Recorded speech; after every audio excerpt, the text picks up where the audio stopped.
এই এক অদ্ভুত নিয়ম। পৃথিবীর কোনো এক প্রান্তে কেউ একজন মানুষ সুখী হচ্ছে, তো পৃথিবীর অন্য প্রান্তে কারো একজনের মায়া থেকে বের হওয়ার জন্য গোটা জীবন লেগে যাচ্ছে। আর কারো এক মুহূর্তেই যথেষ্ট, একজন তীব্রভাবে চেয়েও যাকে পাচ্ছে না, তাকে অন্য কেউ না চাইতেই পেয়ে যাচ্ছে।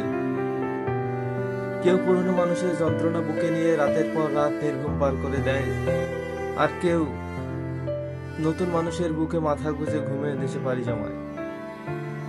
ছেড়ে যাওয়ার এই মানুষটার ন্যূনতম আফসোস হয়ে থাকে না, অনুশোচনা থাকে না, অপরাধ বোধ থাকে না। যাকে ঠকালো, যাকে ছেড়ে আসলো, যার স্বপ্ন ভাঙলো, সে মরলো কি বাঁচলো, তাদের বিন্দু মাত্র জানার প্রয়োজন বোধ থাকে না। একজনকে ভালোবেসে যারা নিঃস্ব হলো, তাদের জন্য আফসোস হয়, বড় আফসোস হয় আমার।